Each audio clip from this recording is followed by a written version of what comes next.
뉴스와 투자를 이어주는 라디오 투자뉴스입니다. 2025년 7월 10일 금요일, 오늘의 뉴스 브리핑 바로 시작합니다. 첫 번째 소식은요, 정부의 6.27 부동산 규제, 그러니까 수도권 주택담보대출 한도를 6억 원으로 제한한 이후에요. 서울 아파트값 상승세가 눈에 띄게 좀 둔화되고 있습니다.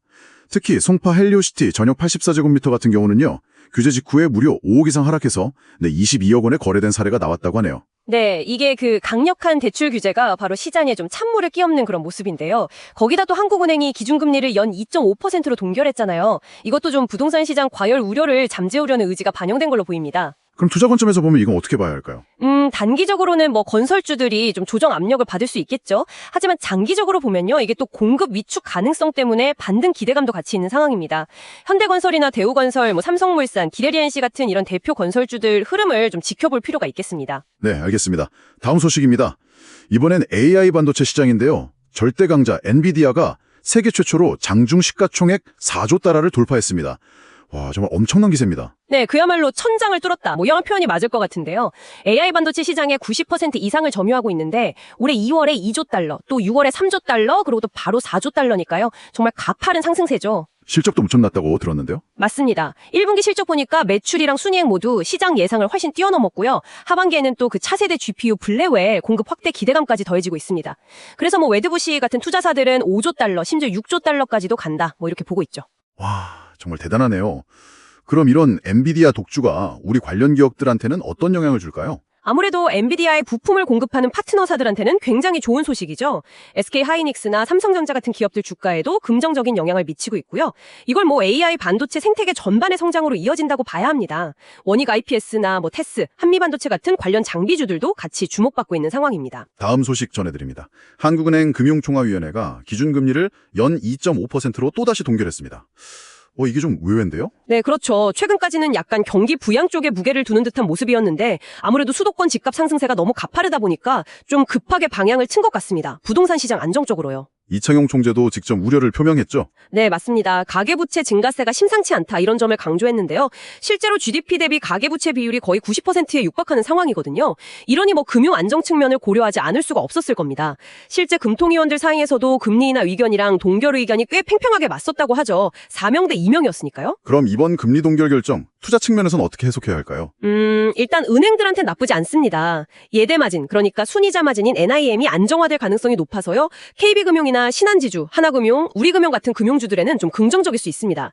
근데 반면에 부동산 관련주나 건설주들한테는 단기적으로 좀 부담 요인이 될 수 있겠네요. 다음 소식입니다. 앞서 엔비디아 얘기를 했는데 이번엔 그 핵심 파트너인 SK하이닉스 소식입니다. 주가가 정말 뜨거운데요.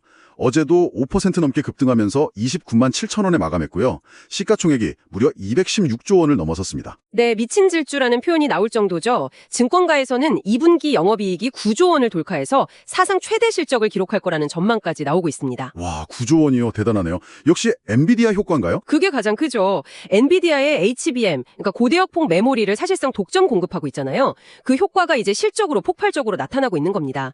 HBM이 기존 D램보다 훨씬 비싸고 부가가치가 높은 제품이다 보니까요. 지난 1분기에는 무려 33년 만에 삼성전자를 제치고 D램 시장 매출 기준으로 1위에 오르기도 했습니다. 33년 만에요. 정말 대단한데요. 그렇죠. 이런 독보적인 경쟁력이 SK하이닉스 주가뿐만 아니라 뭐 SK스퀘어나 SK그룹 전체에도 긍정적인 영향을 주고 있다고 봐야 합니다. 이어서 다음 소식입니다. 이렇게 대형주, 특히 반도체주가 강세를 보이면서 코스피가 연일 상승하고 있습니다. 어제 3,180선을 넘어섰는데요. 덕분에 국내 증시 전체 시가총액도 사상 처음으로 3,000조 원을 돌파했습니다. 3,020조 원을 기록했네요. 네, 맞습니다.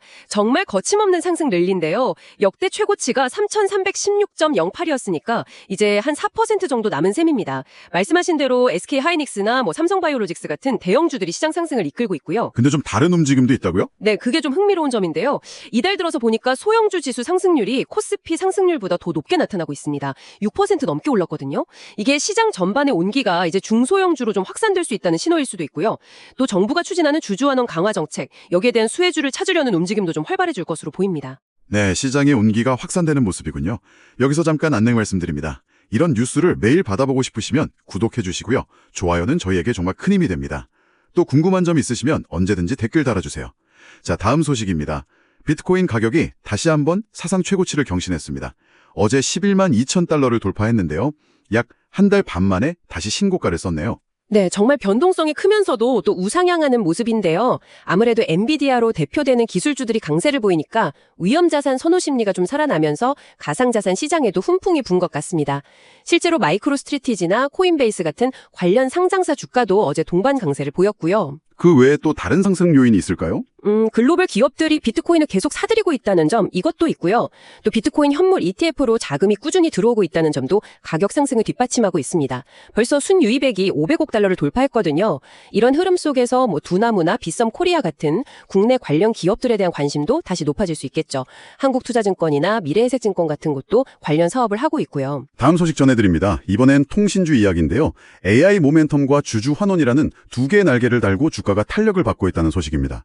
특히 KT와 LG U+ 주가가 최근 한 달간 각각 10%, 14% 이상 크게 올랐어요. 상대적으로 SK텔레콤은 좀 부진했고요. 네. 여러 요인이 있겠지만 최근에 있었던 그 SK텔레콤 해킹 사태에 따른 반사이 기대감도 일부 작용한 것 같고요. 더 중요한 건 역시 적극적인 주주 환원 정책입니다. KT가 2,500억 원 규모 자사주 소각을 포함해서 총 8,400억 원 규모의 주주 환원을 발표했잖아요. LG U+도 주주 환원율 목표치를 최대 60%까지 높이겠다고 했고요.